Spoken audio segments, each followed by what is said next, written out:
Y'all, it's a good day. I got me some lunch from my job. It's a nice little salad with a strawberry vinaigrette.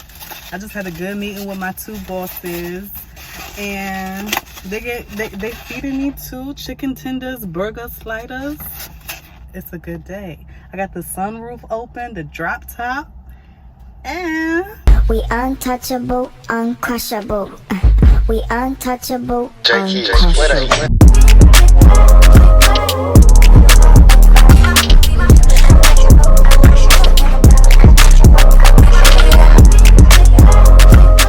Hey y'all, welcome back to Dapper Diane.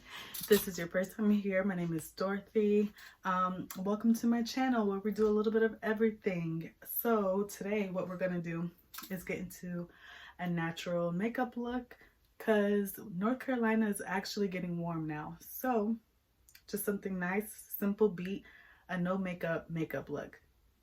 Except for my lashes because I gotta be extra with lashes. So yeah. While we're here, go ahead, like, comment, subscribe, all that good stuff. Then we're going to get into the video. And I think I got some 2 cents to put in about this whole Harry and Meghan situation. And let's get into it. Starting off with some e.l.f. primer.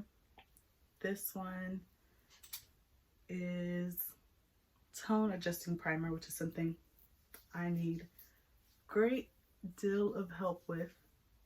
So I'm just putting that everywhere. And of course I prepped my skin with my normal skin routine, which you can see in my previous videos. Just go ahead and check out all the other ones for me. And I don't know if this is weird, but I put primer on my lips because sometimes especially because in the clip before you saw that I was wearing red lipstick and it was matte, so that can be kind of drying. And then I ate, so it also rubbed off. So yeah, this is what I put on my lips since I'm already putting it on the rest of my face. Now I am going in with Fit Me by, I believe it's Maybelline. Is it? Yes, it is Maybelline Fit Me Foundation, and I have shade 356. So that is called Warm Coconut Cocoa Chawed. But okay, so when it comes to my 2 cents on this whole Harry and Meghan situation, first of all, let me say I ain't seen it all the way because I didn't get like a link to it, but I've seen enough on Twitter with like the clips that are provided and all that good stuff.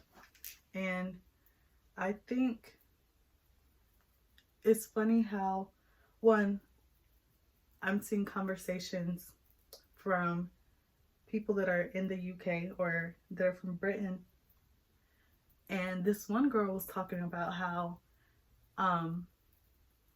the racism in the UK is much worse because people there want to like completely deny that racism exists. And I just think it's funny how, one, we're having a racism battle, like who's the most racist of all. There's that portion, but then I also think it's funny to see how other people perceive America. I think that's something that's very interesting. Because I'm like, sis, you must not know America. Like, the way that people will deny that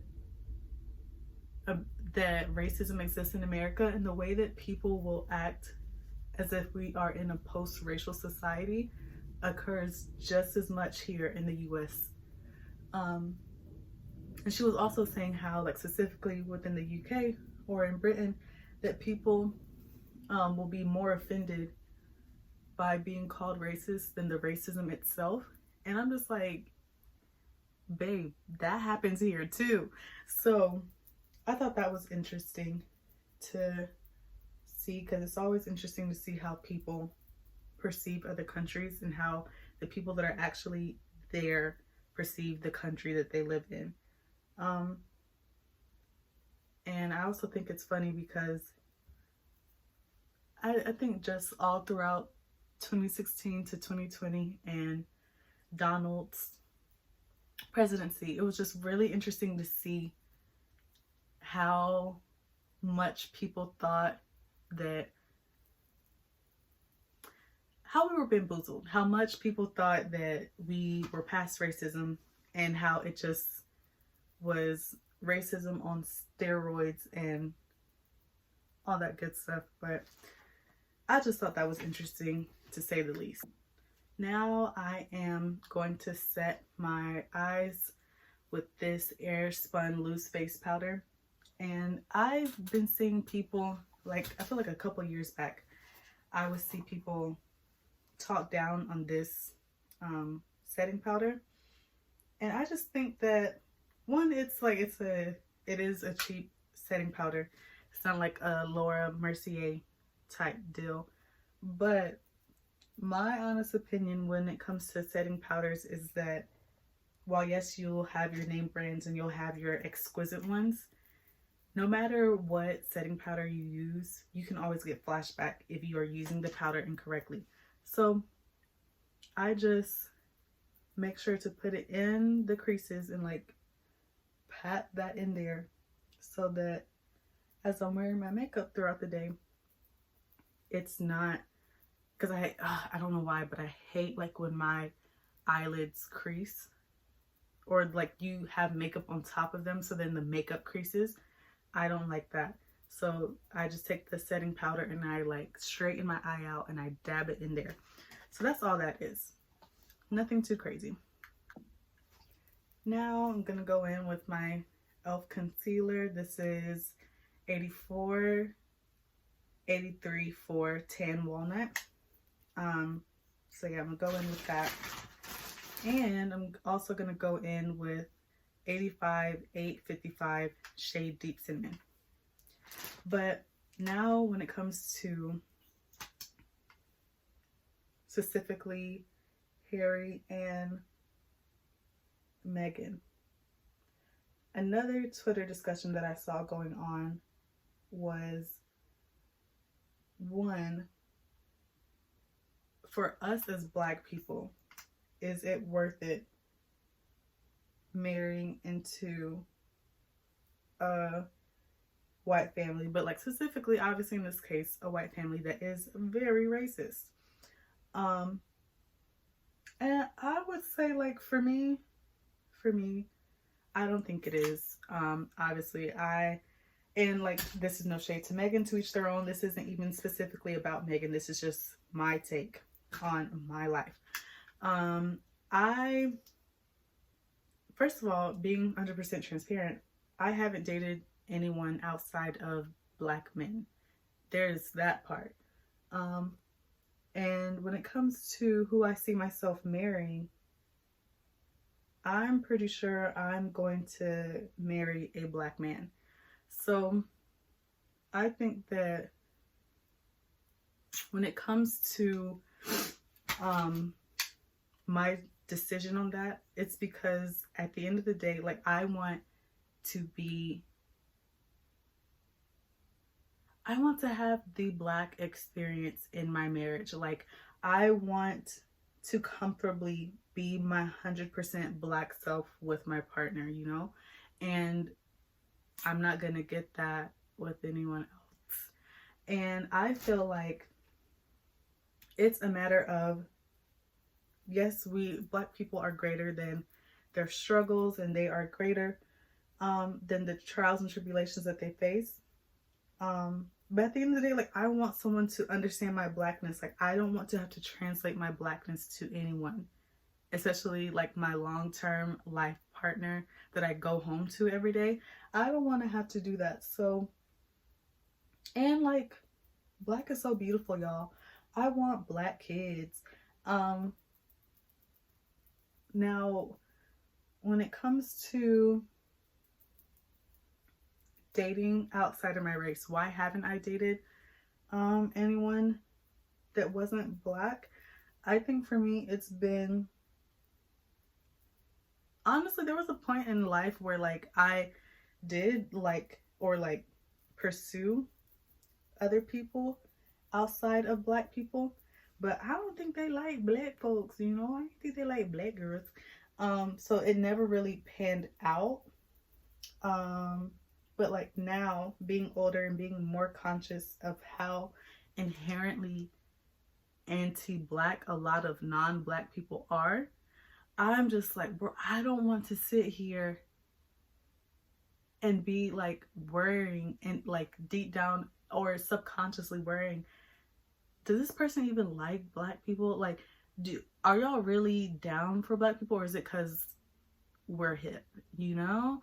So there's that part.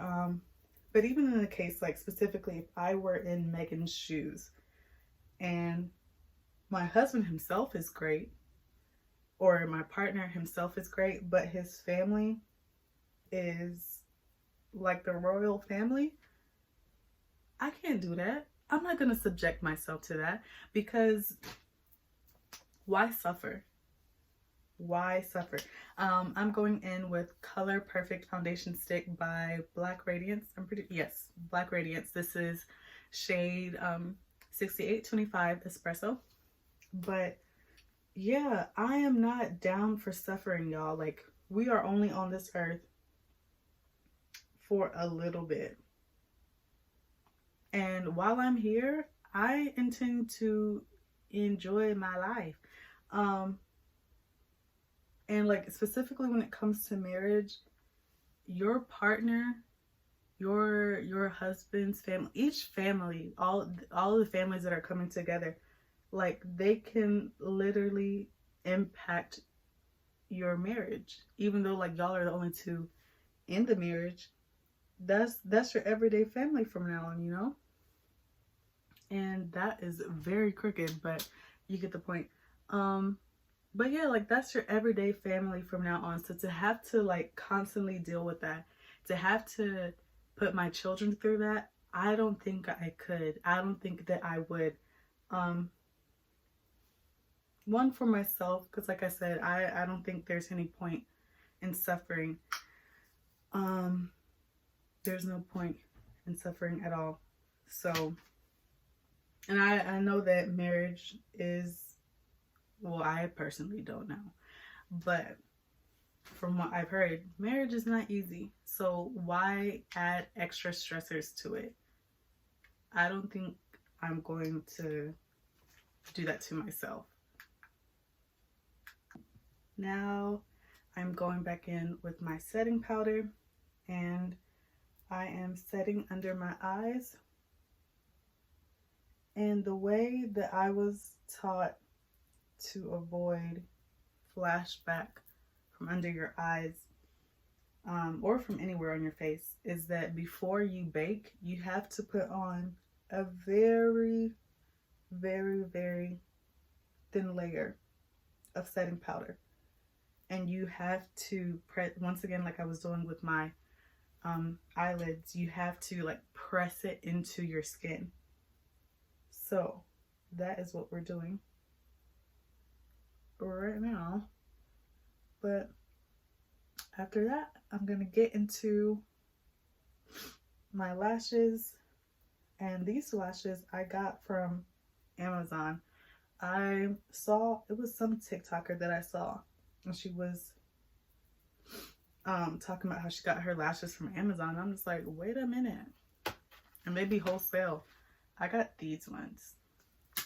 They kind of remind me of spiders, so I'm kind of scared of that, but I'm gonna go ahead and prep these while I blend out this contour. Now going in with my beauty blender.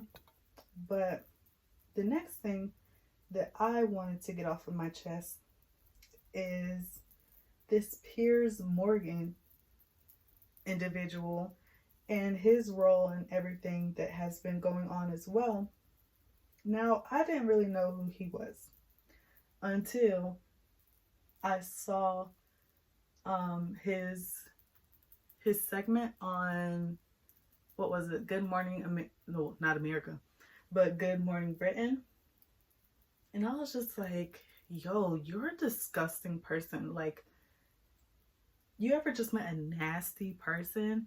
Like, that's just what he felt like. And that's when, like, through everything that I was seeing on Twitter, I was learning that, like, this man has been known as a menace. Like, he's known to be annoying. So, not just annoying, but like downright racist, downright misogynistic, all of that. Like, he has developed his character as such, to where everyone knows that about him.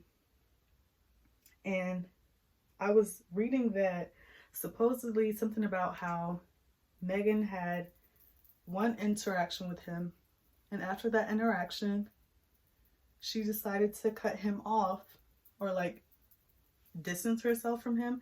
And ever since then, he has gone out of his way to make comments about her. And I just think it's funny how the most bitter people be the most worried about you. Like, sir, she did not want to concern herself with you anymore, so she did as what any person should do.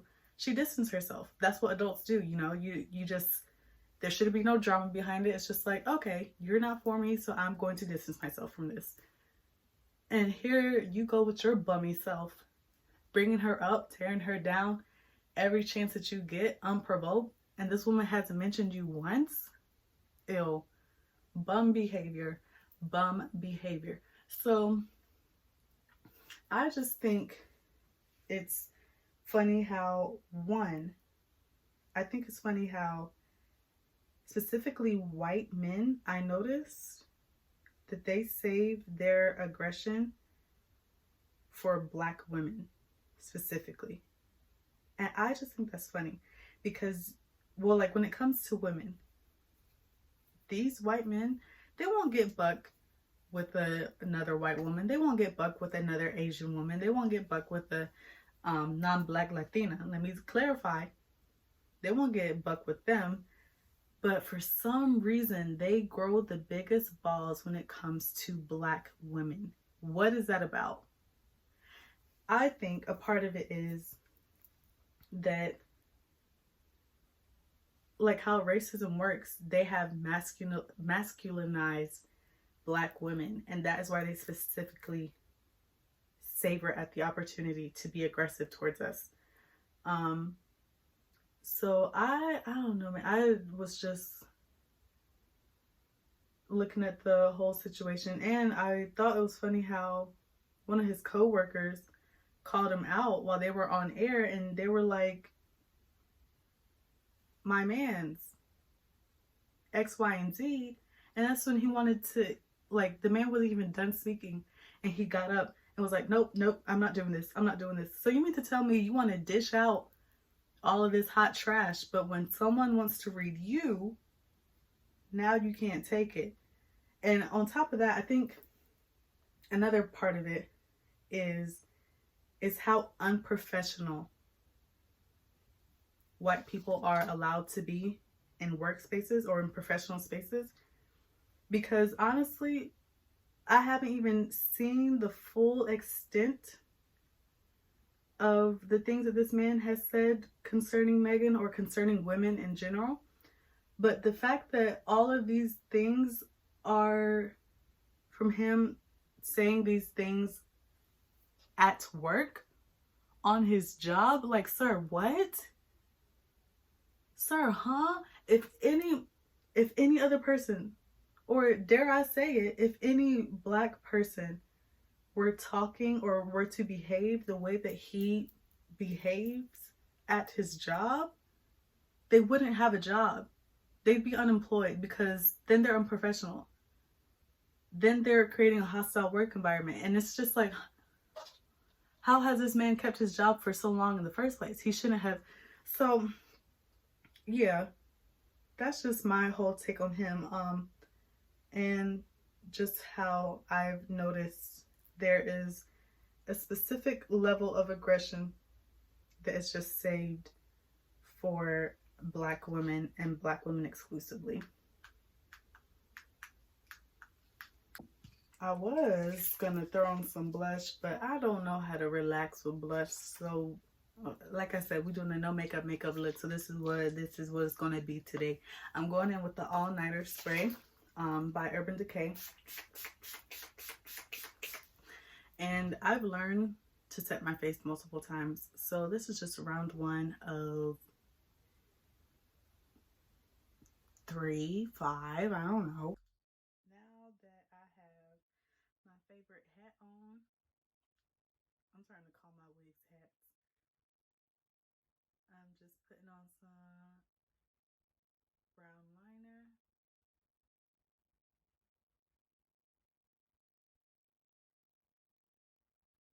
Yummy.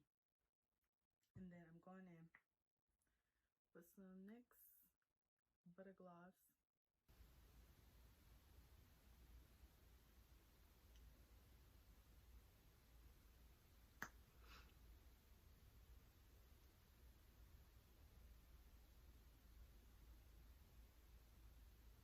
And that is it, y'all. This is my no makeup look. And that was my 2 cents on this whole Harry Meghan situation. So that's all, y'all. I'll see y'all in the next video.